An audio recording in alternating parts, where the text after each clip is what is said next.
আর এবার নজর রাখবো সন্তানকে খুনের অভিযোগ, মায়ের বিরুদ্ধে অভিযোগ এবং গ্রেপ্তার করা হয়েছে মাকে। 2 বছরের শিশু, 2 বছরের শিশুকে খুন করেছেন মা, এমনটাই অভিযোগ। ঠিক কি ঘটেছে উত্তর 24 পরগনার শাসনে, আরো বিস্তারিত এই বিষয়ে জানতে পারবো জিয়াউলের কাছ থেকে।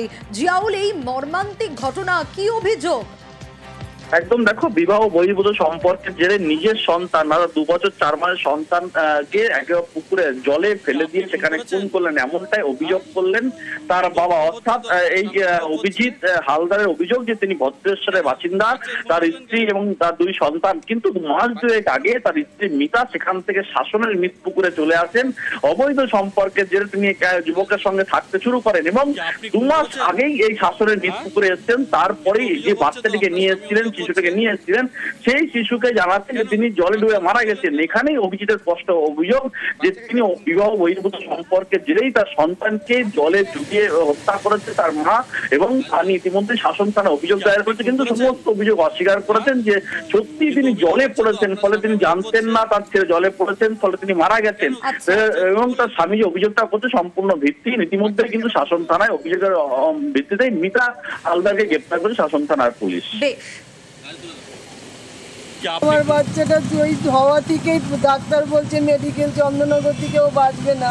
আমি সেই দিকে ওকে বাঁচিয়ে নিয়েছি। আমি মা হয়ে পারি আমার সন্তানকে খুন করে দিই, কিন্তু আমার স্বামী বারবার করে মদ খেয়ে বাচ্চাকে ছুঁড়ে ফেলায় দেয়। খেয়াল করতে পারি না, আমি সব সময় বাচ্চাকে কোলে নিয়েই রাখি, যে বাচ্চা হাঁটাচলা করতে পারে না বলে। ওর 2 পা 2 হাত খারাপ। আমার অভিযোগ, ওরা 2জন মিলে আমার ছেলেটাকে মেরে দিয়েছে। হ্যাঁ, প্ল্যান করে জলে ফেলে মেরেছে। স্যার, আমার ঘরটা পুকুরের ধারেই আমার ঘর। আমার যখন পুকুরের ধারে ঘরটা, আমি বাচ্চাটাকে সেইভাবে রাখবো না? হ্যাঁ, তো মেরেছে, অসময় ইচ্ছা করে মেরেছে, যাতে ওদের 2জনের লাইনটা পুরো ক্লিয়ার হয়ে যায়। একদিকে যখন শাসনে 2 বছরের শিশুকে খুনে গ্রেপ্তার করা হলো মাকে, ঠিক সেভাবে আরো একটা মর্মান্তিক খবরের পাশাপাশি স্বস্তির খবর যেন উল্টো দিকে। মা বাবার কাছে সন্তান ফিরল। অভিভাবক বিভ্রান্তিতে শিশুর ঠাঁই হয়েছিল হোমে। 42 দিনের একটা টানাপোড়েন, আর তারপর শিশুকে দম্পতি ফিরে পেলেন। সোমনাথ রয়েছে, জানতে পারবো সোমনাথ, ঠিক কি ঘটেছিল, কেন এই এতগুলো দিন ধরে টানাপোড়েন চললো, কি কারণে শিশুকে এই হোমে ঠাঁই পেতে হয়েছিল? দেখো, 5ই মে এই শিশুকে ভর্তি করে গেছিল, মা বাবা ভর্তি করেছিল অসুস্থের জন্য, শিশুরা ইমামবাড়া সদর হাসপাতালে।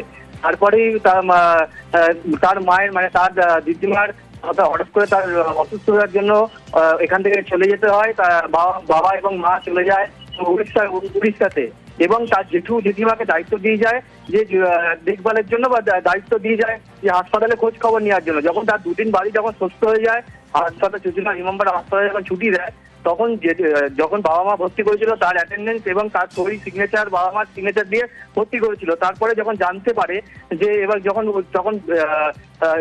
যখন ছুটি দেয় হাসপাতালে, ইমামবাড়া সদর হাসপাতালে যখন ছুটি দেয়, জেঠু জেঠিমা যখন নিতে যায়, তখন ইমামবাড়া সদর হাসপাতাল থেকে তাকে জানায়, যে আধিকারিকরা রয়েছে তারা জানায় যে বাবা মাকে নিয়ে আসতে হবে। যখন চিনতে যখন না পারে তখন তারা, এবং অবশেষে বিভ্রান্তি কাটলো এবং 42 দিন পর শিশু বাবা মাকে ফিরে পেলেন। বেশ সোমনাথ।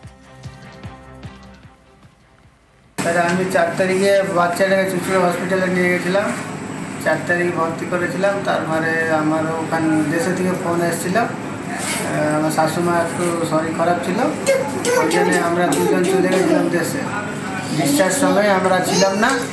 আমার যে কাকার ছেলে হবে, ও ডিসচার্জ করতে গেছে, ওদের কোনো ডকুমেন্ট আমাদের সঙ্গে হলো না, ওই জন্যে চাইল্ড লাইনে পাঠিয়ে দিয়ে গেল। নির্মলদা স্যার কাছে আমি আসলাম, বউ এসেছিল, আমি এসেছিলাম, ওদের একটু হেল্প জন্যে আমি আজকে বাচ্চাটা আমার কাছে পেয়েছি। শরীর খারাপ হয়েছিল, ওর বাবা আমাদের চুচুড়া ইমামবাড়া সদর হাসপাতালে ভর্তি করিয়েছিল। ওর দিদিমা উড়িষ্যা থাকে, ওর দিদিমার খুব শরীর খারাপ হয়, সে কারণে ওর মা উড়িষ্যায় চলে যায়। এবার 2 দিন বাদে যখন বাচ্চাটার শারীরিক অবস্থা উন্নতি হয়, হাসপাতাল কর্তৃপক্ষ বলে যে ঈশাজনাকে ছুটি দেওয়া হবে। কিন্তু সেখানে দেখা যায় যে আমাদের যে অ্যাডমিশন রেজিস্টারে বাবার নাম আছে, আর জেঠুর নাম যেহেতু ডিসচার্জ রেজিস্টারে দেওয়া হয়েছে, একটা অ্যানামোলিজ হয়। সেই অ্যানামোলিজের জন্য ওরা বাচ্চাটাকে ছাড়ে না, এবং সঙ্গে সঙ্গে আমাদের চাইল্ড লাইনকে খবর দেয়। বাচ্চাটাকে আমরা 42 দিন বাদে কালকে 8:30 পৌনে 9টা নাগাদ বাচ্চাটাকে তুলে দেওয়া হয়েছে, এবং বাচ্চাটার শারীরিক অবস্থাও ভালো। 40 দিন হোমে থাকার পর আজকে যে বাচ্চাটাকে আমরা পেয়েছি, এর পুরো শ্রেয় যাচ্ছে আমাদের নির্মলদা। আর এনার সঙ্গে আমার আলাপ হলো বাঁশবাড়িয়া পৌরসভার ভাইস চেয়ারম্যান শিল্পী চ্যাটার্জি ম্যাডাম। আর এই দুজনের জন্য আজকে বাচ্চাটাকে আমরা পেয়েছি। অবশ্যই স্বস্তির খবর, মা বাবার কাছে সন্তান ফিরল। অভিভাবক বিভ্রান্তি আর তাতেই শিশুর ঠাঁই হয়েছিল হোমে, কিন্তু 42 দিনের একটা টানাপোড়েন, আর সেই টানাপোড়েন শেষে দম্পতি শিশুকে ফিরে পেলেন।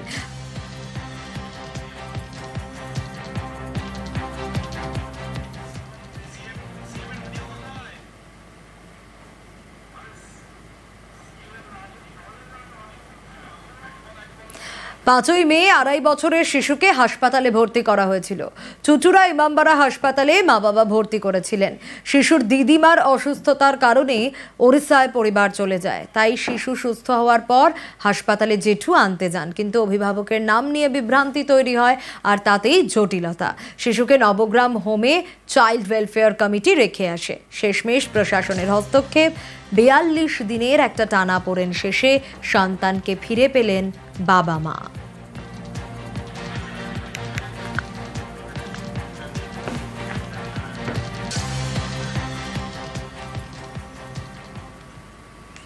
আর খড়দা, সেখানে কাটা গ্যাসের কারবার চলছে। কাটা গ্যাসের দোকানে বিস্ফোরণে জখম হতে হলো একজনকে। বন্দিপুর পঞ্চায়েতে দক্ষিণ মাঠ এলাকার ঘটনা। কাটা গ্যাসের কারবারে প্রতিবাদে স্থানীয়রা সরব হয়েছে। 7টি গ্যাস সিলিন্ডার পুলিশ বাজেয়াপ্ত করেছে।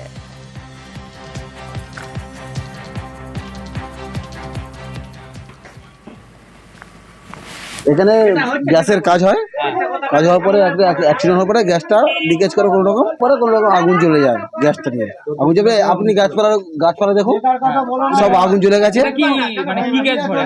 ওটা মানে ব্যবসা হয় আর কি।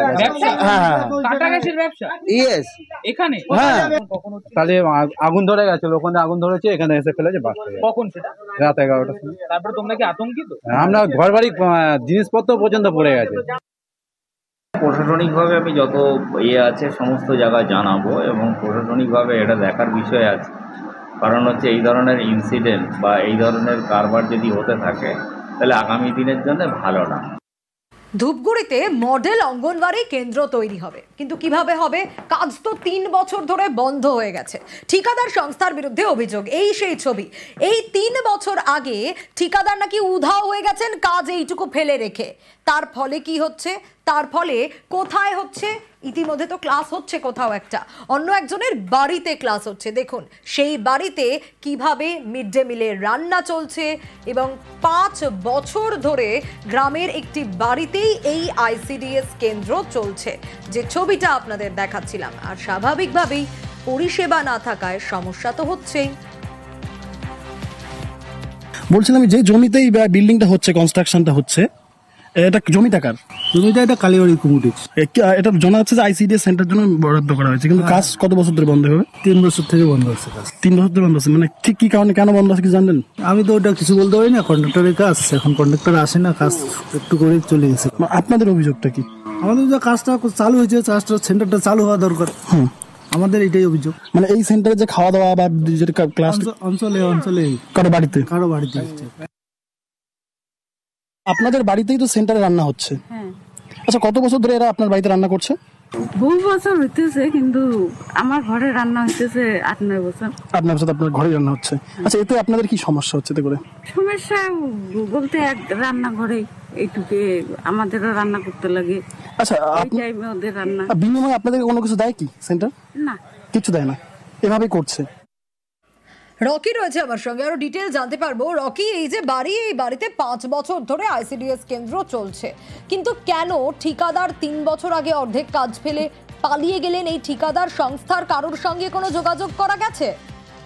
দেখো, প্রথমে তোমাকে বলে রাখতে চাইবো, মডেল অঙ্গনওয়াড়ি কেন্দ্রে প্রায় 9 লক্ষ টাকার অধিক টাকা খরচ করে কিন্তু ধূপগুড়ি মহকুমার অন্তর্গত ঝাড় আলতা 2 নং গ্রাম পঞ্চায়েতে একটি অঙ্গনওয়াড়ি সেন্টার তৈরি প্রকল্প শুরু হয়, এবং সরকারি টাকা বরাদ্দ হয়, রীতিমতো সেখানে কাজও শুরু হয়। এবং সেখানে কিন্তু কাজ শুরু হওয়ার পর স্থানীয় বাসিন্দারা খুশি হয়েছিলেন, কিন্তু ছাদ ঢালাইয়ের পর থেকে কিন্তু অর্ধসমাপ্ত অবস্থায় সেই আইসিডিএস সেন্টারটি রেখে দিয়ে ঠিকাদারি সংস্থা পালিয়ে যায়, যার ফলে কিন্তু সমস্যায় পড়েছে এলাকার বাসিন্দা। কারণ 343 নং সেই অঙ্গনওয়াড়ি কেন্দ্র থেকে প্রায় 42 জন শিশু ও গর্ভবতী মায়েরা কিন্তু পরিষেবা নেয়। এই পরিষেবা এখন বর্তমানে অন্যের বাড়িতে থেকে করতে হচ্ছে। একটি ছোট্ট কুড়ে ঘরের মধ্যে রান্না চলছে, বর্ষাকালে সেখানে জল পড়ে এবং অভিযোগ রয়েছে বারবার এলাকার প্রধান পঞ্চায়েতকে জানিয়ে এখন পর্যন্ত কোনো কাজ হয়নি। গোটা ঘটনায় কিন্তু ক্ষোভ প্রকাশ করেছে এলাকার বাসিন্দারা। এই ঘটনা প্রসঙ্গে কিন্তু আমরা যোগাযোগ করার চেষ্টা করেছিলাম ঠিকাদারি সংস্থার কর্মীদের সঙ্গে, কিন্তু তাদের সঙ্গে যোগাযোগ করা সম্ভব হয়নি। আমরা এই বিষয়ে কিন্তু পঞ্চায়েত সমিতির যে সভাপতি রয়েছে তার সঙ্গেও কথা বলে তিনি বিষয়টি বলেন যে আমরা বিষয়টি শুনতে পেরেছি, আমরা গোটা ঘটনা তদন্ত করে সরকারিভাবে কোনো অর্থ বরাদ্দ করে সেখানে কাজ করা যায় কিনা তা দেখছি। বেশ, আপনি 5 বছর ধরে এখানে? হ্যাঁ, 5 বছর থেকে এখানে করতেছি। এই অবস্থায় কন্ডিশন। যে মানে আপনাদের সেন্টারের কোনো রান্নাঘর নেই? না। কতটা সমস্যা হচ্ছে অন্যের বাড়িতে? অনেক সমস্যা হচ্ছে। আজকে এই বৃষ্টিতে ভিজে ভিজে রান্না করা, পরের বাড়িতে একটা রান্না করা, আমার অনেক অসুবিধা হচ্ছে। আমি তো রান্না করি, আমরা বুঝি এই ব্যাপারটা। মানে এই যে বর্ষার সময় বিশেষ করে এই জল নিয়ে আসা, লাকড়ি নিয়ে আসা, আমরা তো অর্ধেক ভিজেই যাই আমরা বলতে গেলে টোটালি। এই অবস্থায় কেউ কিছু বলেও না, আর আমরা কি বলবো? দিদি তো আমার ওয়ার্কার, যে উনি অনেক কিছু করছে, কিছুই হয় না। আচ্ছা, এখানে রান্না করার পর বাচ্চাদের খাওয়ান কোথায়? ওই সেন্টারে দিই। পয়সাগুলা আমরা যেটা জানি সমস্ত পয়সা উঠিয়ে নেওয়া হয়েছে, কাটমানি হিসেবে খেয়েও নিয়েছেন এবং হয়তো কিছুদিন পর সেটাকে আবার রিপেয়ারিং দেখানোর জন্য আবার পয়সা নেবেন। তাই আজকে প্রকল্পটি বিষবাও জলে অর্ধনির্মিত হয়ে দাঁড়িয়ে আছে। প্রধানের নিকট দরবার করেছেন, ICDS যে আধিকারিক আছে ওনার সাথেও দরবার করেছেন, কিন্তু যেভাবে চালাচ্ছেন ওনারা সেভাবেই চলছেন। আমার কাছে এরকম কোনো তথ্য নেই যে অভিযোগ করেছে। যদি প্রশাসনিক স্তরে অভিযোগ করে থাকে, প্রধান বা পঞ্চায়েতের কাছে, সংশ্লিষ্ট এলাকার পঞ্চায়েতের কাছে যদি অভিযোগটা করে থাকে, নিশ্চিতভাবে আমি খুব দ্রুত তার খোঁজখবর নেওয়ার চেষ্টা করব এবং বিষয়টার সঠিক সুরাহা করার জন্য যে প্রয়োজনীয় পদক্ষেপ তার জন্য আমি দলের আমাদের যারা ঊর্ধ্বতন নেতৃত্ব আছে তাদের কাছে আমি বিষয়টা তুলে ধরার চেষ্টা করব। দেখে নিচ্ছি এই বিষয়টা। হ্যাঁ, আমি প্রধান সঙ্গে ফোন করে জেনে ওখানে কি আছে অবস্থাটা আমি দেখে নিয়ে জানাবো। কেউ কোনো সদুত্তর দিচ্ছে না। স্থানীয় পঞ্চায়েত সদস্য বাড়িতে ICDS কি বন্ধ আছে? একটা দুর্বল অবস্থা বলছে। স্যার বন্ধ নেই, চলছে, কিন্তু অন্যের বাড়িতে সেটা চলছে। ঠিক আছে আমরা দেখছি বিষয়টা।